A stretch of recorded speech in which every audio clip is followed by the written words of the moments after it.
This is an article by Randy Gurzi from Dog Pound Daily. 3 overhyped players Browns fans need to pump the brakes on. Number 3, Okoronkwo, a defensive end. You remember signed him to a deal early, a young guy who is ascending. Number 2, safety Juan Thornhill has played in a couple Super Bowls for the Kansas City Chiefs as a safety.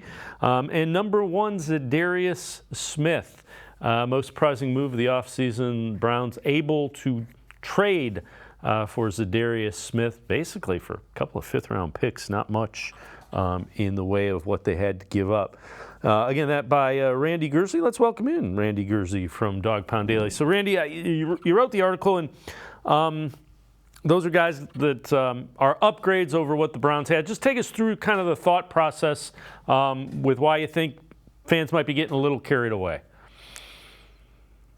Yeah, and I put a couple caveats in there that, I'm one of those that's getting carried away. So it's just as much of warning to myself, and I kind of compared it to things that have happened recently. Ogbo, I'm thrilled about him. I think he wrote in there that he's an ascending pass rushing talent. I think he's going to be fantastic. But then I compared it to, we kind of had these same feelings about Chase Winovich last year, that he was going to be an excellent third pass rusher. And then, once the year started, he was just completely absent. Juan Thornhill is probably my favorite free agent signing of the offseason. I feel like so much of the defense struggled last year because we didn't have that deep cover safety guy. But we also thought that the safety group was fixed with John Johnson. It looked good for a little while. Then before long, he's kind of the villain of the defense, and people couldn't wait for him to get cut. And then Za'Darius Smith, I kind of talked about, we thought Myles Garrett and Jadeveon Clowney were going to be the greatest 1-2 punch in the NFL. And that kind of fell apart quickly.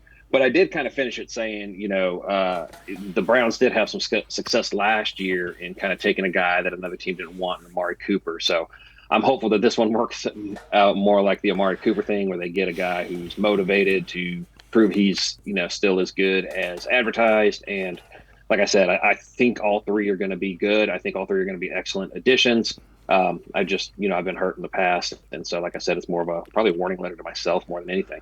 So, when I look at, and when I looked at that, I understand completely what you're saying.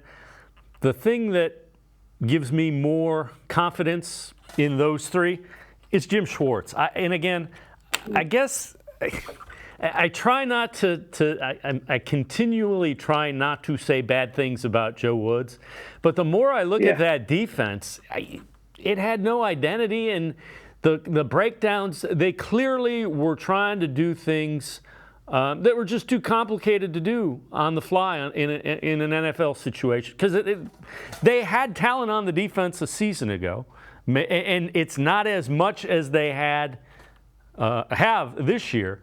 But that weakness, defensive tackles, was exposed pretty significantly.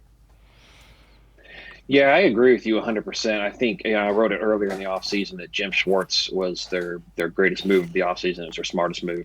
I do think that he is going to kind of be the difference maker. Yeah, I thought John Johnson was going to be excellent. I thought Chase Winovich was going to be excellent. In the end, they really weren't. Even Jadeveon Clowney was really good in that first year, not so much in the second year, but he had issues with the coaching staff. It seemed like, several people had issues with the coaching staff. So I've tried not to bash on Joe Woods either. I know he had issues with, players getting injured and things like that were out of his control. But I think you're right that there was no real identity. But if you look at this team now, there's an absolute identity. Lance Raistlin was just on with you and was talking about the makeup of that defensive line and the ways that Jim Schwartz can use those players. So you can already see that he knows what he wants. He's communicated that to Andrew Berry, and he's getting that. And I think we will see the results on the field. The biggest key that I was writing is, hey, let's see it on the field before we go and start proclaiming ourselves champions of the AFC North. I agree with you. We've had pretty good rosters the last 2 years and have not lived up to expectations, being the Browns.